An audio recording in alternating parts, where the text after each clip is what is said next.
So we're moving into that nice cruising altitude of overconfidence. Yep.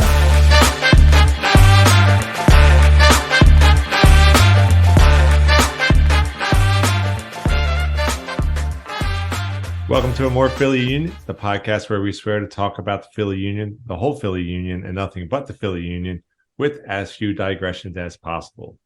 We are your host. I'm E. I'm C. I'm Nate. And I'm Paul. And welcome to a very smoky edition of the podcast, as we are all covered in Yes, and cloaked in the smoky overcast coming from the Canadian wildfires. I don't know. It's pretty impressive. Just the way the sky looks. We were so confused about that. We thought like the house was burning in our neighborhood or something. Yeah, and it's oddly aromatic. You know, I hate to trivialize the actual 17,000 acres that are burning. Exactly, you know, but it's like it smells like nice incense or something outside. Leave it to Canada to find a way to make wildfires even nice. They're very polite. Everything is pleasant. I'm sorry. In Canada. We're sorry about the wildfire, but we made sure it smells nice for everyone. It smells like s'mores, I feel like. Yeah, it smells like a really pleasant campfire. I just realized that we're going to be recapping a game against Montreal as we do this, so we might want to keep it civil and all the best to our Canadian and Quebecois brethren. Okay, well, with that said, I guess let's get to some housekeeping. In the Help Us Help the Union challenge check, we had a pretty good week. We're up to 387 downloads. Yay! It's 32 downloads since last week, and it was a short week because we posted it on Friday, Thursday night, Friday morning. Yeah. And that was episode 15, and barring episode 10, which I'm pretty confident I really accidentally ran those download numbers up. Episode 15 is the most downloaded episode so far. Hey, that's cool. Yeah. Now, is that 32 downloads of the most recent episode, or 32 downloads of all of our episodes? That's just 32 downloads so far. I think it was 30 downloads of episode 15, and then 2 other downloads of other episodes. All right, very cool. Yeah, so it's thank you. Yeah, thanks very much. It's a nice pace here we're keeping up. Hopefully we'll get to it by 2024. What I welcome our new listeners. We had some Ohio listeners tune in, so thanks for joining us, Ohio. And our international brand continues as God Save the King. We have 2 downloads from England. So wow. Yeah. Heavens, really? How many podcasts do you think are about English soccer? Tons. Yeah. But I do wonder, I almost feel like we should track how many of them download a second episode. I know. Can we check that? Is that something we could check? Well, we wouldn't know if it was the same person or not, but it does make you wonder. That's difficult to track. Hey, I'll take one. Yeah. For now, I'm not being picky. I'm just simply wondering how many of them do come back for another round. I mean, I know we're welcome to have you. Yes, we're welcome. You're listening. Our goofy little soccer podcast just got downloaded, in the home of soccer. So the origin of soccer. So I will take it. Okay. So that's kind of what's new on the podcast. So let's get into the game. We had for us, I guess we had a late week because we only had one game to watch, review, and take notes on. So Saturday, Union welcomed Montreal to Philadelphia. Union sitting in 3rd place, Montreal sitting in 10th place. And we gave them a proper Philly welcome. Yes, we did. It was a good game for us. It was a very good game for us. Now, to be fair, Montreal, they have a game tomorrow night for the Canada Cup. Yep. And it was pretty clear that they were, running out of lineup to keep their best legs fresh for that. Where did I see was the lineups? I made a note here somewhere. just the number of lineup changes they've made just for the Union game. I think in anticipation of the Canadian championship coming up. I think it was like, I was saying there was like 7 changes in their starting lineup. That's what I thought I heard as well. 7 changes from their normal starting lineup. So, I mean, hey, right, the Union have kind of been in those shoes as well, right? We're playing a weekend league game, only to have some other tournament game coming up in a couple of days, and you gotta deploy your resources as best as you can. Other bits of lineup information, Bueno and Harriel started in the starting 11 for the Union. And Real. And Real, yeah. Oh, and Real, yes. Mm-hmm. Yep. Yeah, Wagner was moved back onto a solid defensive line. Yeah, that was a little different. Seeing Wagner in the back 3. Mm-hmm. I was wondering why Lowe wasn't selected for that. I heard something about some tightness. They were concerned about something happening to Lowe before the game, so they made that switch. Now he was still healthy enough to be in the 18.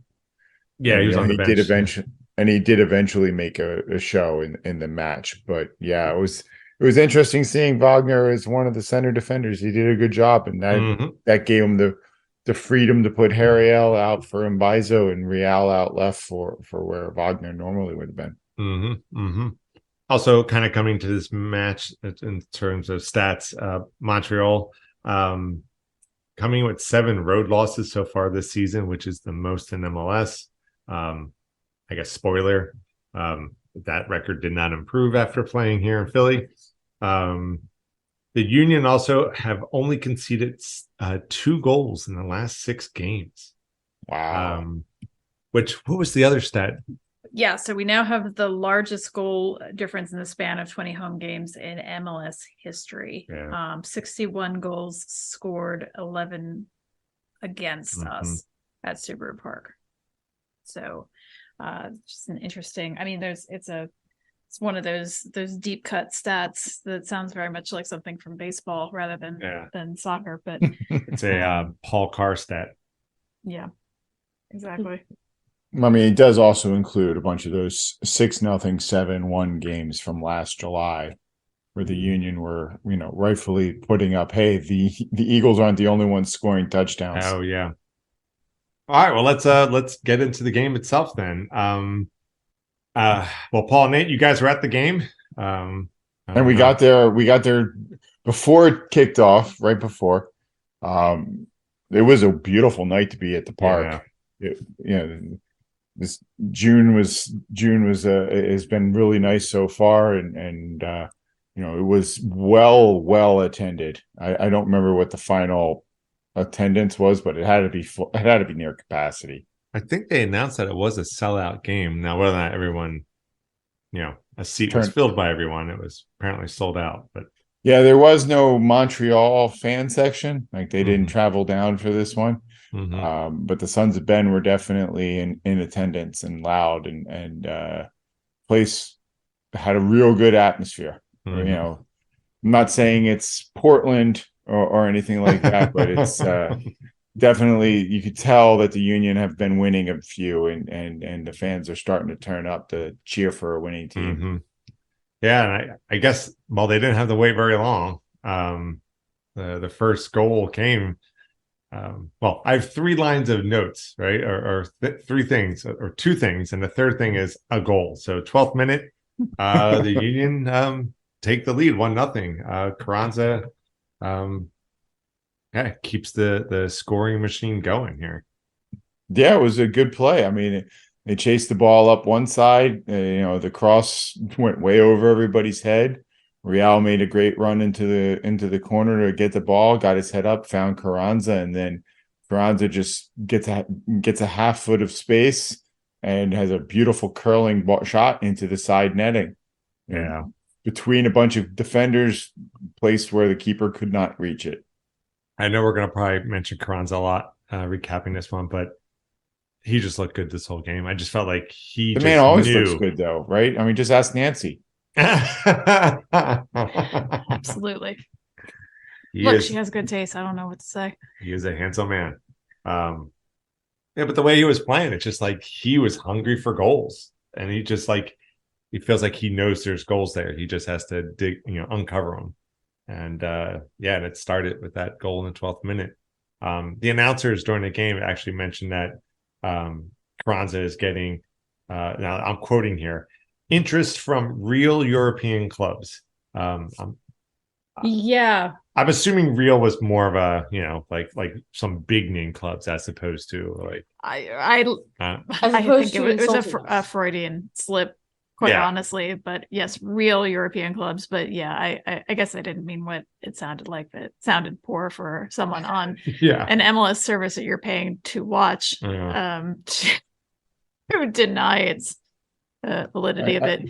But it was European clubs that an average soccer fan would have heard of instead of some third tier French league club. That I guess What is the French even league? So thought it was a bit poor, but but they did notice, and I had been reading a little bit here and there about that anyway, about him being poached and everything else. I guess we'll just have to see what happens with that. So it's kind of jumping ahead a little bit, but in this recent press conference from Curtin, and even a couple before, like he's actually made mention about it. Like he's not sure how long he's going to be around, or how long Carranza is going to be around for Jim Curtin to coach. And it's I listened to one podcast that was saying, well, is Curtin doing that to try to drum up more interest in Carranza, make it sound like there's more people out to get him, or is he being honest there? And I'll be honest, I don't think Curtin is. I think Curtin is a straighter shooter than that. I mean, I certainly think he's smart enough to play the game like that, but I don't think he is. Like I wouldn't be surprised if there are groups coming around and I think that they're probably right that there's some teams that are either just promoting into their top leagues or are kind of mid-table teams that might really be interested to see whether or not Carranza could score at their level. I don't think he's going to be snapped up for $60 million by Man City, but I wouldn't mind if he did. Yeah. Imagine how many players we could get for $60 million. We could afford the entire team for $60 million. That's like 4 years of like contracts for. No. I mean, to be fair, I mean, like transfer market. If you look at the team, the values of MLS, I think the most expensive team is like $45 million or something like that on transfer market. That's a website that tracks and guesses at what the players would actually go for if they were to get transferred. Speaking of which, this is actually pretty interesting. During my school year, Coach Curtin came to the school, like to my school to give right, right, because like I go to like a school where we're like they have like 4 like main characteristics that are encouraged, and like one of them is like leadership. So they bring him in to talk on leadership, and he also showed some stats for the team. And apparently Gazdag is like the most valuable player on the team at that time. It was like a few months ago at like $6 million on the transfer market. It's pretty cool. He actually showed like dollar amounts of what players are worth. Yeah, he did. He dropped like a chart for all those players. That was the day that Aunt Christy was going to pretend to be a high school age boy. A teenage boy, yeah. Well, talking about valuable, shortly after the Carranza goal, Blake had to show why he's the MVP of the club. MVP. Yeah, Montreal. They while it may not have been their prime starting lineup, they certainly were still trying to make some efforts, and they did get a breakaway and a nice little back heel pass. Get a guy break into goal all on his own, and Blake came out and made himself huge. Yeah, it was a phenomenal save. I mean, again, yes, kudos to Montreal. That was a great attack, and fortunately, we have a greater goalkeeper, and came out, got big, and deflected that shot out. That might have been Montreal's best attempt the whole game, I think. Yeah, I think it definitely was. I think I'm a keeper, and in my age group, you see that, it's done. That's a goal. There's nothing you can do. That's too wide. You're too small. That's not happening. Like they're gonna put it around you. There's like Nate, I don't know if that's the best attitude to have if you're the keeper. We're playing on like full size nets. Yeah, well, Blake did what you're supposed to do. He charged the attacker when he saw it was 1-on-1 and the guy was in the box. He did what a keeper does. He makes himself big and gets low, and the guy, tried to take the shot, went off of Blake, and then the Union defense cleaned it up. And it was because who knows what would have happened if Montreal had scored that and gotten back into the game at 1-1. Oh yeah, different feel, but absolutely. Maintaining that 1-0 lead, definitely, reignited the Union and kept the team on the front foot. Right after that, there was a yellow card for Montreal. But the player who got it, his name is George Campbell. I thought this was interesting. He's actually from Chester. Chester, PA. Mm-hmm. So saying he's playing for Montreal. Unfortunately, it's not with us, so it would be kind of nice for him to be able to play at home. But I just unfortunate circumstances to find that out. The fact that he had to get a yellow card for us to hear that. But it was nice to see someone from Chester, hometown boy, makes good. Yeah. So just a little tidbit. You know that. Very cool. Yeah, I think I found it seemed like the Union were doing a bit of not cleaning up, but there were a lot of those kind of interceptions they did on Montreal passes coming into our defensive end that we seem to kind of get there just in time to, intercept the ball and either do the quick counter transition or just clear it out. Which was, again, that the 3-man back seems to hold, with those wings coming back to help out. Seems to be working so far. Or I had here still making those runs, dude is fast. Mm-hmm. And it actually pays off. Well, maybe not speed, maybe more luck on that one. Or, being at the right place at the right time. Exactly, and that's the mark of a good attacker. That it's not just a matter of making the fast runs; it's making the correct runs. Yeah, and like I try to tell the kids that I'm coaching, a forward, they'll make runs. They'll make 100 runs in a game. They might get the pass twice, and or it makes the runs throughout the 90-minute games. And this one worked for him. Yeah.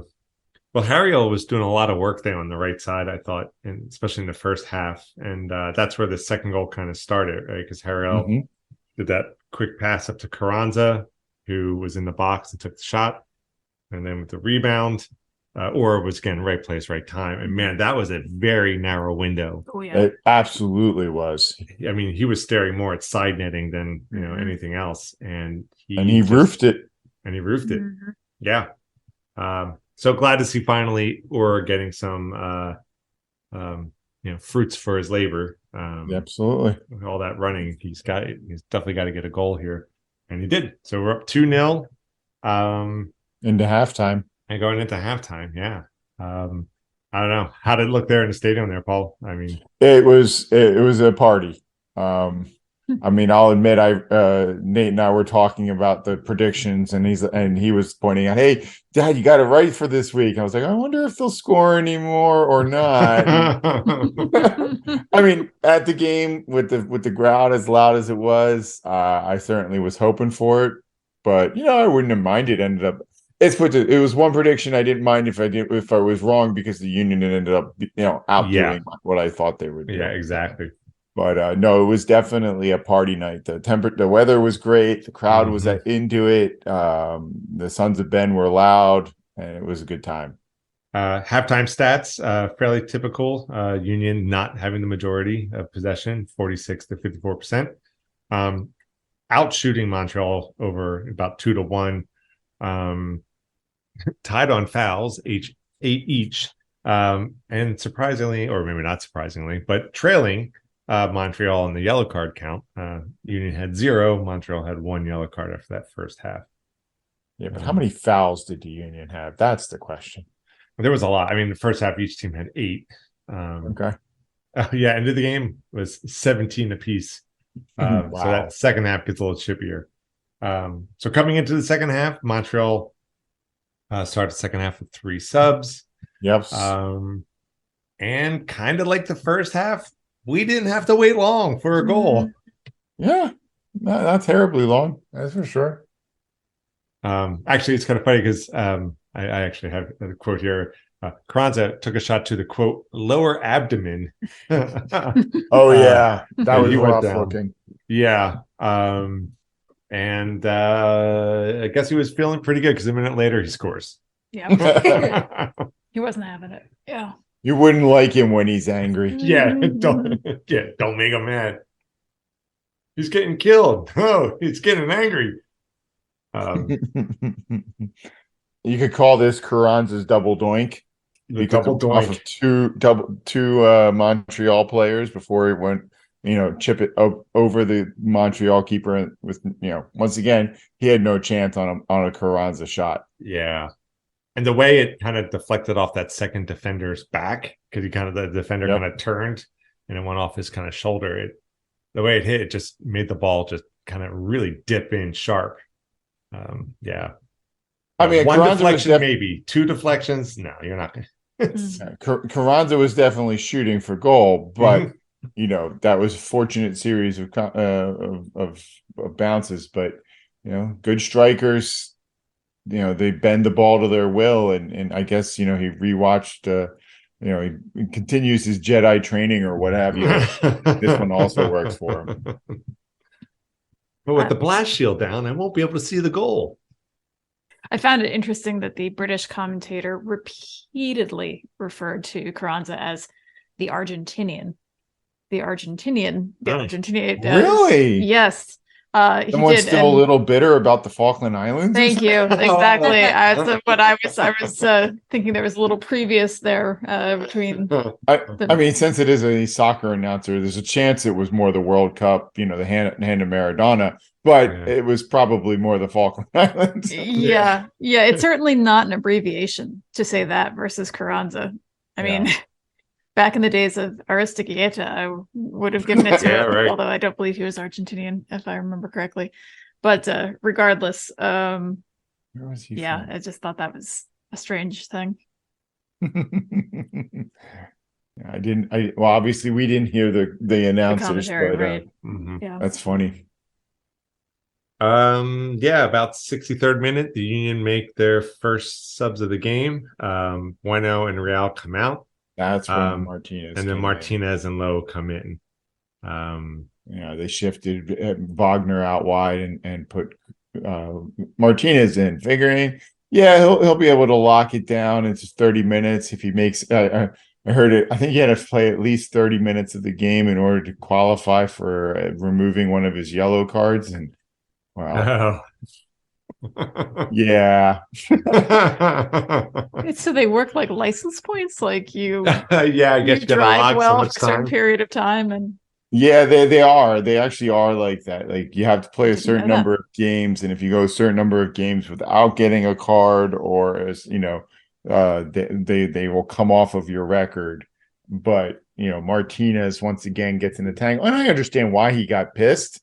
The guy took him down from behind and clearly scissored him. He was definitely going to get a yellow card, but Martinez should have known better than to stand up and put a hand on the guy, even if it was just a push. I mean, it's not like he punched the guy, but the guy went down easy, and both Martinez and the other guy both got yellow cards, and now that means Martinez is out for the San Jose game. Oh, really? Yep.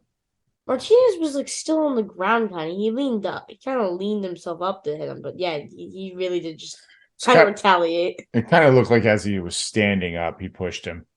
Probably he's pushing with his arm, and then he just threw his other arm back. Either way, he was. He just shouldn't have put a hand on the guy. If he had walked away, he would have gotten it. He was okay. Martinez was okay. Would have gotten a yellow card for the other team, but nope. He lost it. And I guess Curtin wasn't yelling from the sideline, Jose, no yellow card, like he did the game before. Oh, Martinez. Harriel kept the hustle up on that wing. He got a shot on goal.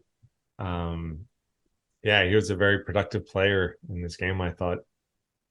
Yeah. Wagner had a shot on goal. So what do we think about Wagner playing back farther than usual? I'm curious to hear what you guys have to say about that. Kind of miss him. I mean, I just, he's hanging back more. Yeah. I think I like him on the wing, and hopefully, if Lowe gets back to full health, maybe it'll put him back on defense and give the wing back to Wagner.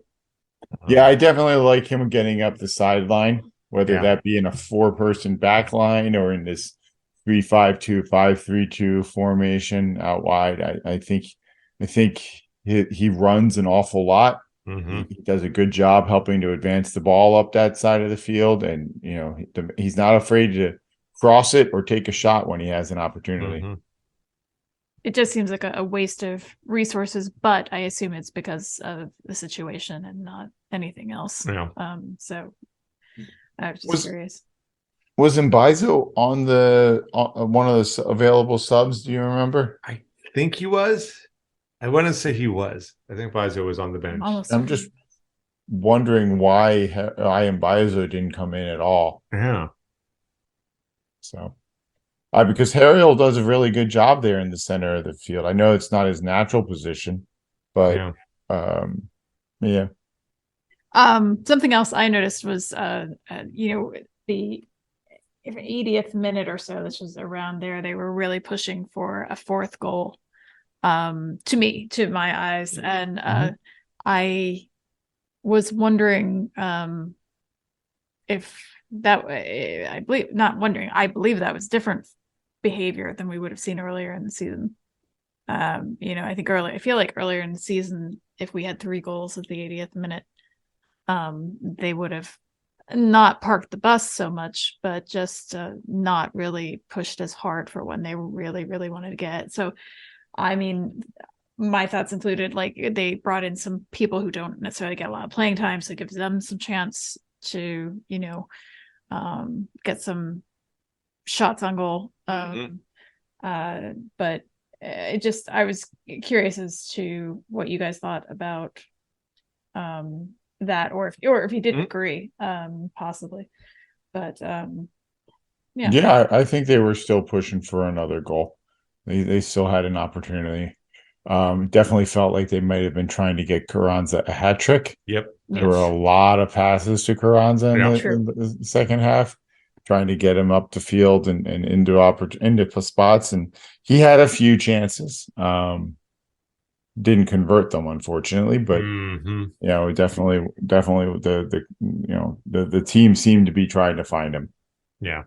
Do you think that they feel a little bit more free to do that now that A, we've been winning, and B, we don't have other competitions?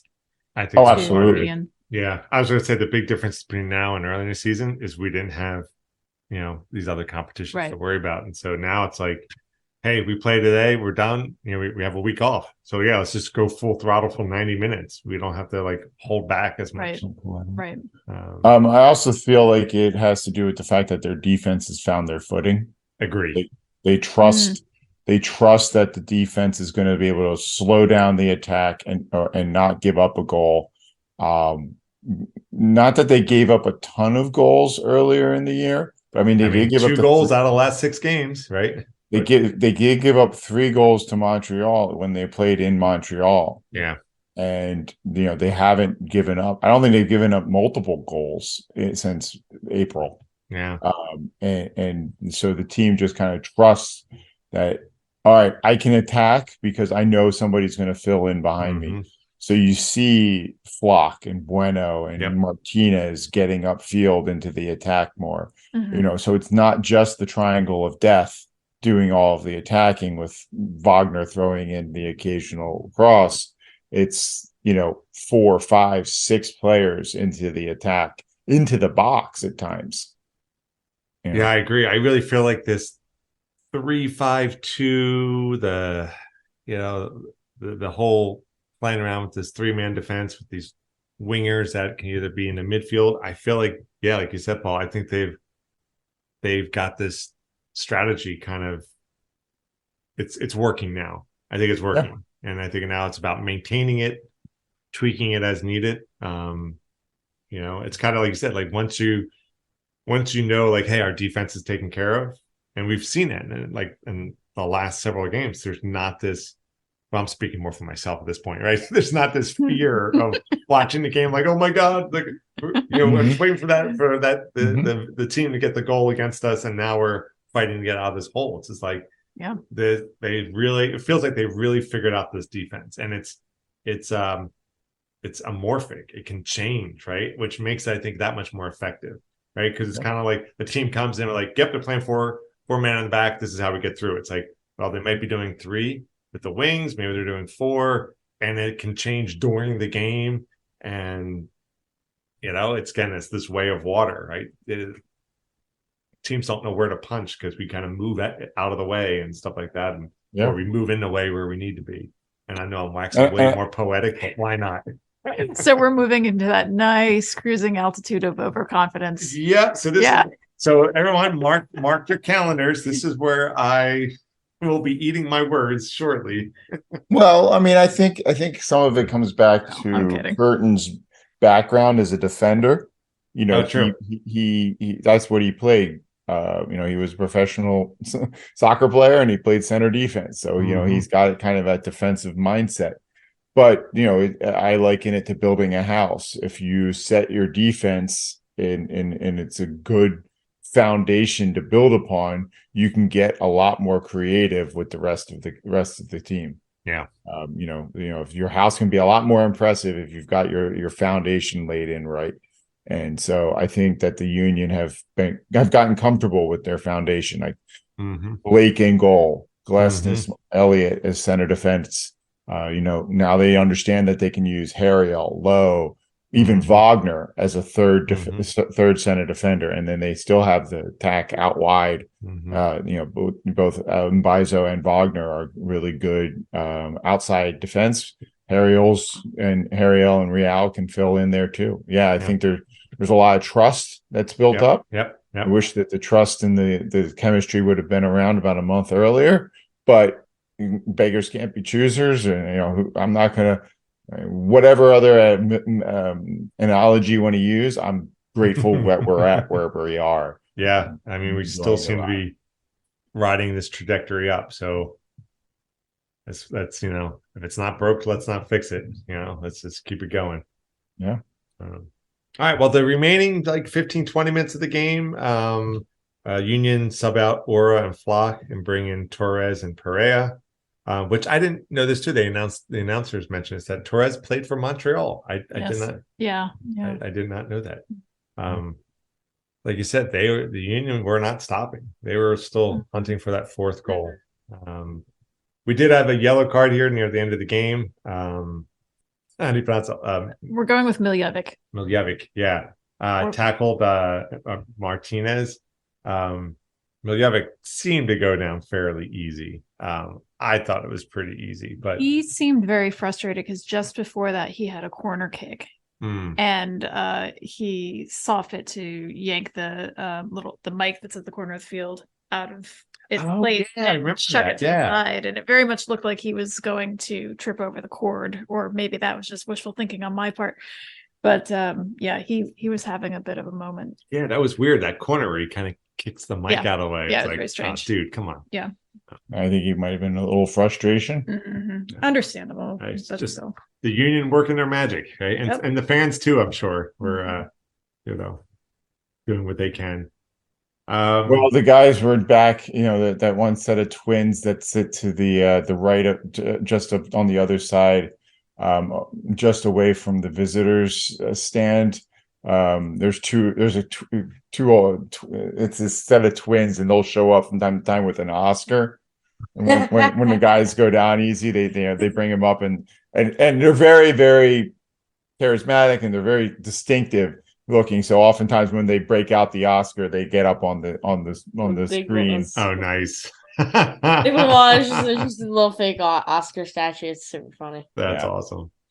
But talking about the fans, around the 65th, 70th minute, the Keystone Ultras in the southeast corner of the Sons of Ben, the river end, they started their little challenge chant that they use the shana na na na na na na na hey you, and they they routinely go kind of challenge the regular non-Sons of Ben's area in that corner, and they'll go back and forth, and it's kind of fun being able to watch them from the north side, but it didn't stop. And so they were getting loud on the Sons of Ben side, and then what happened is the chant started spreading down the southern side of the fans, and they started more and more fans started shouting back. So more and more Sons of Ben started getting into it, and it was almost the entire south side after about a minute. And then suddenly the Sons of Ben started switching it up and started challenging the north side. So we all got into it by about the fourth, fifth minute of this chant, and you can hear it on the replay. The entire crowd was doing this call and response. The Sons of Ben, the Sons of Ben in the river end would chant out, and then the entire stadium would chant back at them. And it's the first time I've ever been at a game where that has happened. It lasted like 10 minutes. It lasts a long time because you could hear it on TV. Yeah. I had a good idea, actually. We should make like a bingo card for this podcast. Like, we mentioned the chants going on around the stadium. We call Carranza a handsome man. Martinez gets a yellow card. Nate, that is a great idea. You got homework now. Yeah, let's get cracking. We'll make the amorephillyunion bingo card. It's a great idea. All right. Well, you're up to 4 in the morning. Yeah, why not? Yeah. So hey, everyone, those of you listening, stay tuned. We'll get a bingo card put together. Maybe they should be the ones who put it together because they know our ticks better than we do. Yeah, right. Okay, so game ends. It's a 3-0 victory. Eric gets it right. My bold prediction, right? The go big or go home pays off. Final stats. The Union just completely outshot Montreal 24-9. The shots on goal was 3-1, 9 shots to their 3. The fouls, like we said, really got racked up there, especially in the second half, 17 fouls apiece. And a total of 4 yellow cards. The Union only got the one. Martinez, right? Yeah. So yes, our rise continues. I think after this game, we moved up into second. Did we keep second place, or did No, we're in third. We're in third. Both Okay. Nashville and Cincinnati also won this week. Okay. That's all right. Combined rankings, I believe, we're in 4th. I think I just saw that today. Okay. Like East and Western. The Border Shield. All right. We keep pace with them. Yeah. Nothing else. St. Louis just behind us and moving up. So bring it on, City. Yeah, we'll see you guys in the playoffs. Okay. What do you want? There's a note here about the Montreal kit. Oh, yeah. We were talking about that a little bit during the game. I feel like it's depression in a uniform. I think gray on gray with a little bit of black lettering was terrible. I think that it's supposed to, they were the Impact. I know they've changed to a more formal soccer Club name. de foot. Yeah, but I think that it looks like it's meant to look sort of like a storm is coming or something like that, and it doesn't. It's one of those things that looks good on paper. And then when you put on a uniform, it's just like, oh no, honey, no. Gray is just a bad color for clothing. I feel like, well, especially that color because it just so out of place. It looks pre-dirtied to me. Right. I think you could do it because Minnesota is gray, and I don't get the same impression. But it's just a silly little thing. But I cannot stand their. I think it's probably their second or third kit. It's not their primary. Yeah, it was not their primary kit. But so just wanted to call it tragic while I had a microphone. Like, I feel like black uniforms they look like sharp. They look like really like neat and like they look great. Gray, it looks like sloppy. It looks like sad. Like, unless you're playing baseball, in which case you're the visiting team. I can't think of any particular gray uniforms in any sport that really work for me. I don't know. I liken it to getting a gray car. I mean, it's the most common color out there. It kind of, like you said, kind of looks pre-dirtied in a lot of ways. I mean, yeah. I didn't like their uniforms. It certainly makes me appreciate the Union's uniform choices. Even the Simpsons uniform shirts are better than that gray. It's a unique look, right? You got to say that. That shirt, that doesn't offend me. I mean, it's not maybe not my favorite, but yeah. I mean, I will say my junior prom date wore a all gray tux, and it doesn't work for tuxes either. One other reason why you probably didn't like the Montreal kit, huh? Might have been a throwback to the day, but still. Yeah. Okay, so the Union next game coming up, they'll be traveling out west to San Jose, facing the Earthquakes. That'll be next Saturday, 10:30 Eastern time. Yay! Yes. At least it's on a weekend. I can deal with that on a weekend. Yeah. Not crazy about being up till almost 1 before the game's done, but that's okay. So San Jose, they're currently in 5th place right now in the West? Is that right? They're in 5th place. Yeah. They've been playing, I can see their last 3 games, right? They haven't lost anything. They've actually been playing pretty well the last few games. They're starting to find a rhythm themselves, and I think they have not yet lost at home. Once again, the Union are going up against a team that has not yet lost at home. Let's see if we can burst some more bubbles. It'll be interesting to see how Montero plays. Getting a chance to face off against the Union after he left a couple of years back. And is this Montero from Seattle? He's back with no, Jamiro Montero. He used to play for the Union. Our Montero. Oh, I didn't realize he went to San Jose. Whoops. Yeah. I remember him. Oh man, I really. Oh, he was one of your. Favorites. One of my favorites. Yeah, really liked him.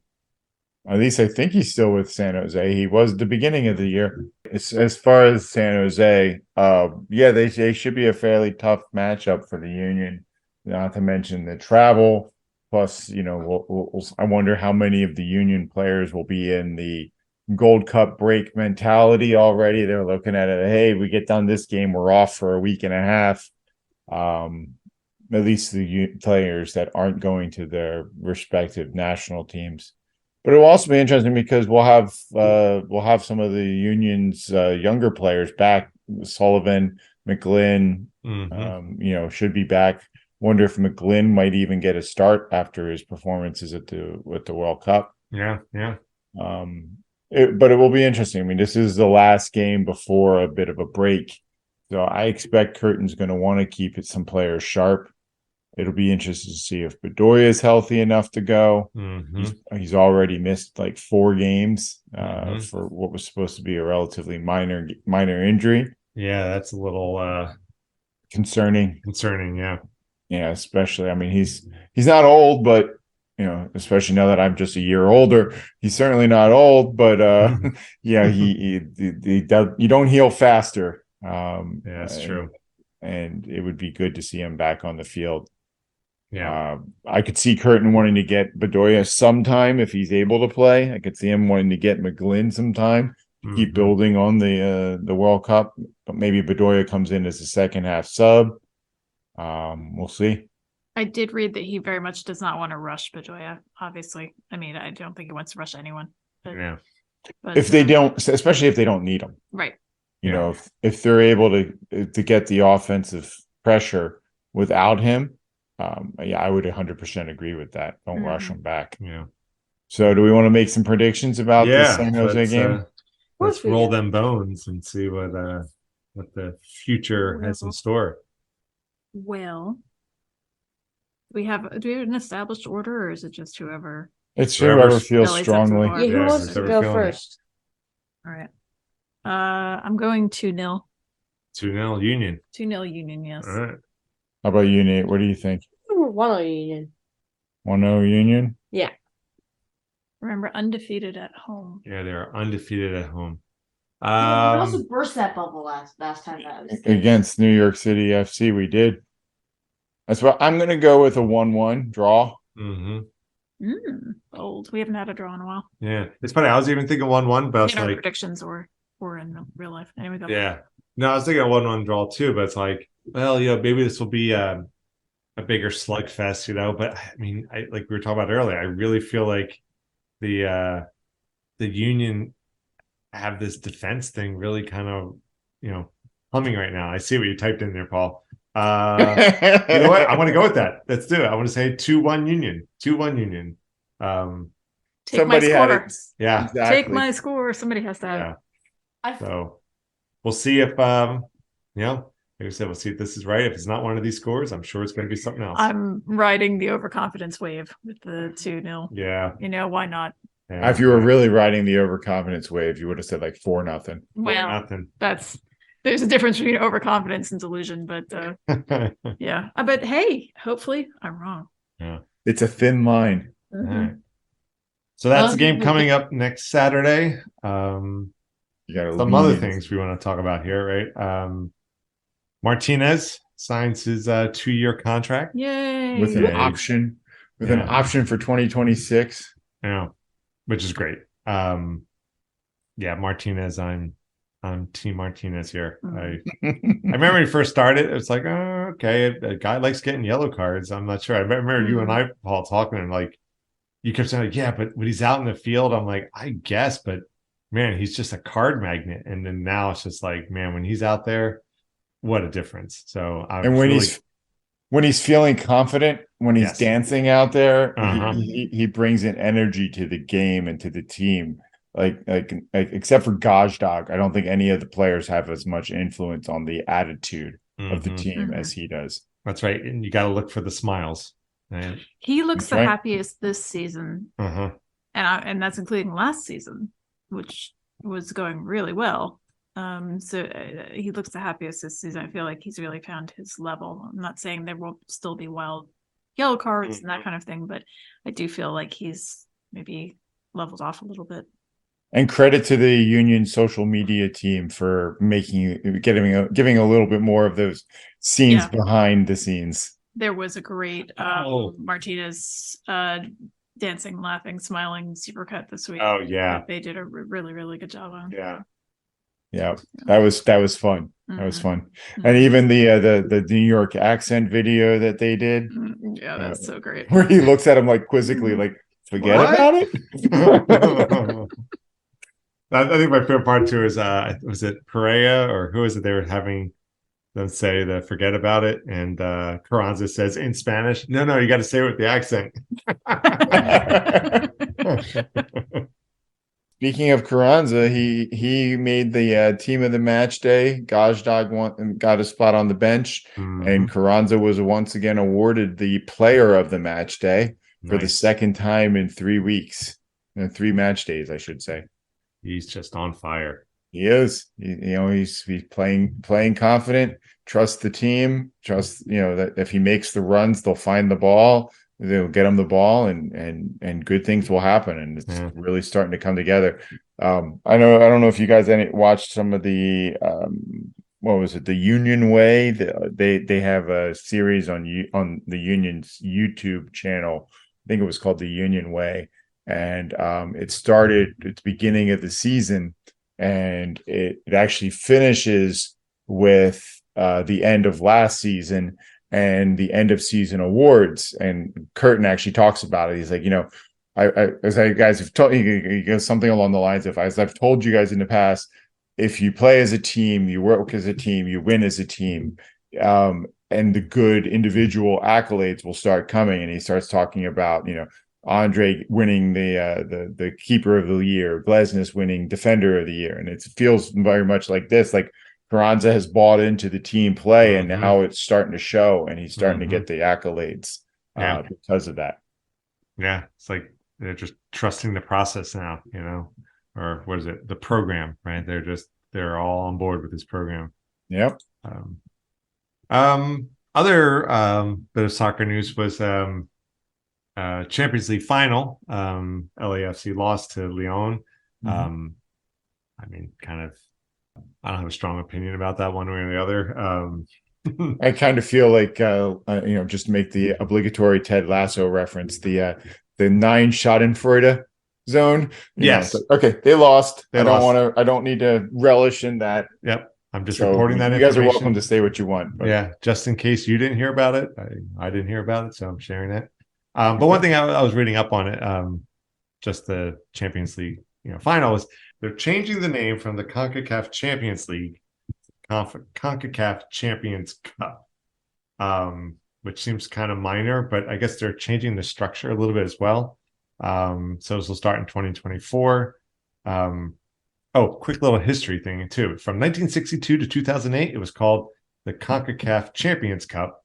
And then from 2008 to 2023, it was the Concacaf Champions League. And then now I guess they're going back to the cup title. But it's just kind of more fitting because it really is an elimination tournament. Like you're not playing a series. Right. Yeah, exactly. So now it's like, they're expanding it. So now it's going to be 27 teams over 51 matches, which immediately I'm like, wait, how does that work? It's like the most like odd and prime numbers of like, what is going on? But I guess one of the big allures to this is that there's over $5 million prize money that would go to the winner. All the games are going to be elimination, they call it elimination knockout stage. So they're not going to be two-stage play. There's two-stage aggregate games. They are. So there's 5 rounds. All right. So here's the name. So I'm trying to do the quick version. There's round 1, round of 16, quarterfinals, semifinals, and the finals of the final. The first 4 stages will be a 2-game aggregate, home and away. For round 1, 5 of the 27 teams will have a bye. They'll jump in on the round of 16. So 22 teams will play through round 1 spots. Right, 11 move on, join the 5 that get the bye, and there's your 16 in your round of 16. So the first 4 rounds though will be, so that's the round 1, round of 16, quarterfinals, and semifinals. Those are a 2-game aggregate. The final will be a single game elimination. I guess I don't know if there's a decision about where it's going to be played, if it's going to be the team with the better record. I have no idea. But I guess they're looking to kind of rebrand, re-energize. They used the word, they kept using the word ecosystem, the CONCACAF club ecosystem. I'm like, okay, that sure. Buzzword. Buzzword. Yeah. Talking about bingo. Somebody should have made a buzzword bingo card for that announcement. It sounds like I think that goes on the corporate jargon bingo card. So, synergy. Nate, make a note of that. Bingo. Alignment. Yes. Concordantly. Vis-a-vis. Sean, concentrate. Sorry. No, I'm trying not to go down that route with you. Okay. So they're rebranding, restructuring Champions League. But Christy, you and I actually even talked about this last weekend. Like, given these parallel tournaments that run during the league, you got I keep calling what I call it FA Cup, Open Cup, and we got the Champions League. It's kind of like I found myself asking a question, thinking about these 2 tournaments in kind of 2 different lights. Which tournament, if either, is the bigger benefit to the league, to MLS, and or which one do you just like better? And Champions League, I would say, is probably the more important one in terms of giving our league more opportunities to really kind of grow and stretch, and kind of you're playing other top flight teams, right? I'm like, okay, sure. Still just like Open Cup. There's something I love was it Charleston Battery? It can still take out New York City FC or whatever. It's like there's something just David and Goliath-esque about the Open Cup that I kind of like. But Kristen, yes. I mean, we all all know how I feel about the side tournaments. I mean, I do think it's kind of novel because it's not something that is necessarily done in other sports. I'm sure there are some things, but and I agree with you. I think we both agreed that of the 2, Champions League was probably the most beneficial, and but the Open Cup was less. It does give the USL teams a chance to shine, and some players some time that they didn't have before. In fact, it was interesting because Men in Blazers, and you'll hear me mention Men in Blazers a lot because they are sort of my or were at one time at least of my soccer senseis. I learned a lot about the sport from them, but especially Raj Bennett. But they posted a clip of a Pittsburgh sports announcer talking about how the Pittsburgh team had beaten the Crew, and how he felt that meant that they should be promoted. He wasn't necessarily kidding. And obviously there's a lot that goes into that. But it does give that sort of broader stage, at least to the players, if no one else. So I tend to agree. Yeah, that's another good point too about Open Cup, showing that they the exposure basically that comes from the well, and that's an important question or important part of the difference. So CONCACAF Champions Cup or Champions League or whatever it's called, it's going to be bigger teams playing on a large stage, bringing in lots of viewership, lots of money. The Open Cup, any team from anywhere in the U.S., if they do well enough, has a chance to win it. Yeah, as long as they're part of the U.S. Open Cup structure. So, what's more important to you and what's more important to the team is kind of the difference between the two. Like if you're looking at getting your team's brand name out there, it's going to be CONCACAF Champions League. If it's growing the game as a sport and making it option, giving pretty much anyone from anywhere an opportunity, then it's the Open Cup. If it's bringing in the money, because you're going to make a lot more money in CONCACAF Champions Cup than you will in Open Cup.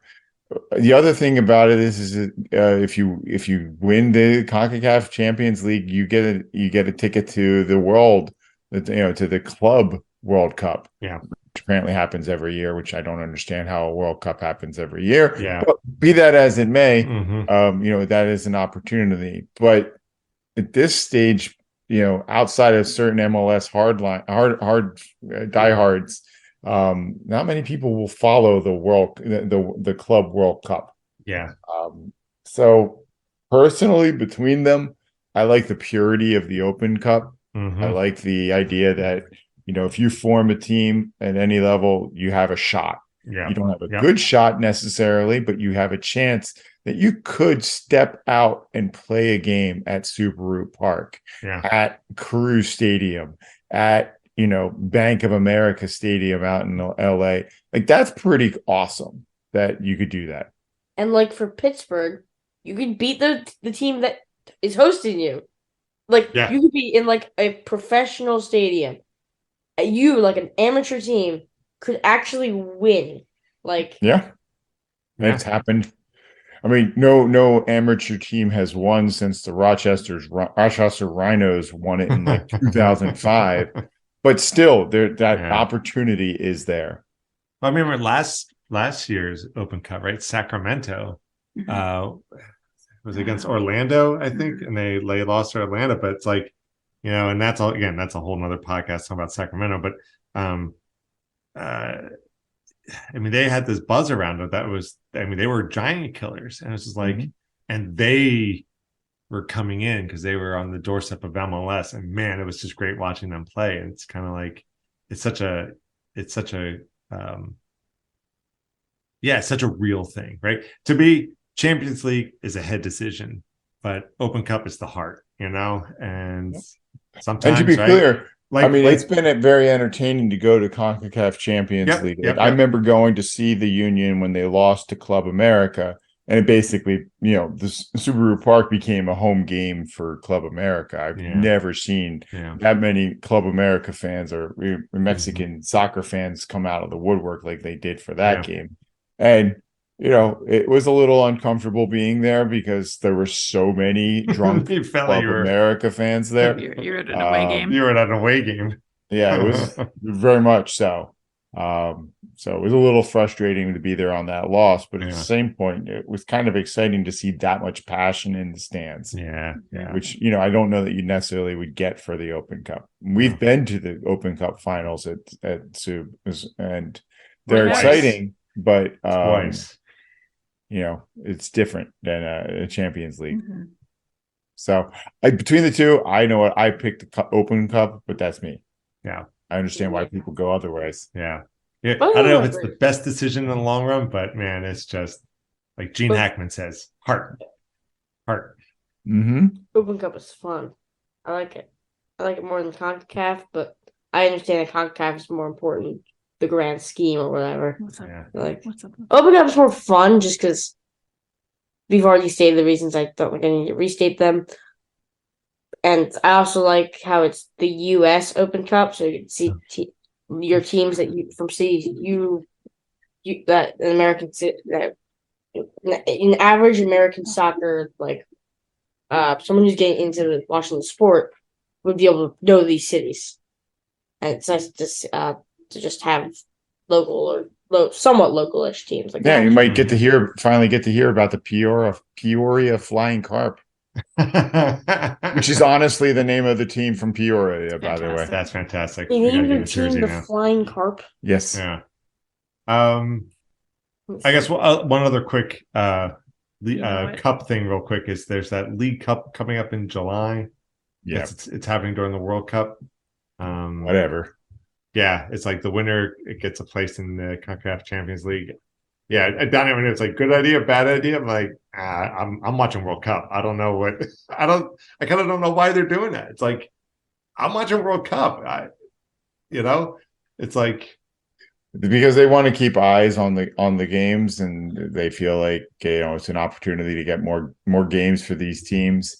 It's going to end up being a mid-season break tournament for the MLS teams, and it'll be a preseason tournament for the Mexican teams. And some teams may end up taking it somewhat seriously if they make it far enough. Others will just not care. Yeah All right, well, we'll see what that's all about. Well, regardless, there's plenty of soccer coming up this summer, so we're going to be logging a lot of eyeball time here at these games. And just real quick, the U.S. U20s did bow out of the World Cup, but they are, I think, the first team to make it to 4 quarterfinals in a row. Unfortunately, they lost in all 4 quarterfinals, but it is still a bit of an accomplishment to at least make it past the first elimination round in each of those last 4 quarterfinals. The Union players got a good amount of playing time. From what I read, the word on Brandon Craig is he's really shining. So it'll be interesting to see if the Union continues to play 3 center backs, if they might put Brandon Craig in from time to time, in addition to Damian Lowe. I certainly would like to see him get some play time, and then of course McGlynn back into the fold will be a good addition. And I think that should be. I'm looking forward to seeing what he does. It's funny, like these past 2-3 games, and just how good the Union have been playing. And it's like, oh my gosh, that's right, McGlynn's coming back. And that's just like one more brick in the wall, one more arrow in the quiver. It's like, oh man, just that much more firepower we have available. Like that. And he's another one that, who knows, we talked about Carranza having a possible transfer a target on him. I think McGlynn probably has a smaller target, but it's definitely there. Yeah. Is Carranza's contract, do we know when it's up for the Union? Okay. I don't know when it's up. And when is the transfer window? I know it's July. July. Okay. I can never remember exactly when these things are. Okay. So just a quick shout out to a friend of the podcast and of us. More importantly, friend of us, and then also friend of the podcast, our friend Aaron, who is lifelong Everton fan and as long as they've been around, Union fan, who just today, as we record, became a U.S. citizen. So hey, congratulations. Congrats. Say congrats to him in case he's listening. He has 3 young children, so I don't know if he's made it this far, but if you hung in there, congrats, Aaron. We're happy to have you on the team. Welcome to the team. So how about welcome to the party. That's awesome. Good for them. Well, thanks again for joining us for another episode of amorephillyunion. You can reach us at our website, amorephillyunion.com. our email, pod@amorephillyunion.com, Twitter, amorephillyu, Instagram and YouTube, amorephillyunion. And guess our podcast wherever you get your podcasts. Google, Apple, Spotify, Amazon, all of the podcatchers. Subscribe, like, comment, spread the word. And thanks everyone for tuning in for another episode. So we are your hosts. I am C. I'm E. I'm me. And I'm Paul. Go Union!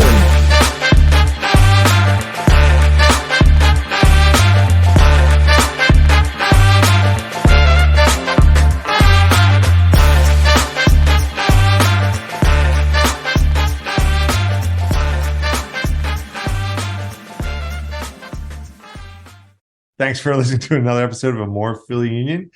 If you'd like to reach out to us, we'd love to hear from us. Oh my God. Third time's the charm. Time is the charm. Let's do it. Hold on. Shake it out. Shoulder, lower your shoulders. Okay. What was it? Two Lemon tigers face. tasting tapioca. Lion face. Lemon face. Lion face. Sorry, two tigers turns tasting tapioca. What's that? Two tigers take turns tasting tapioca.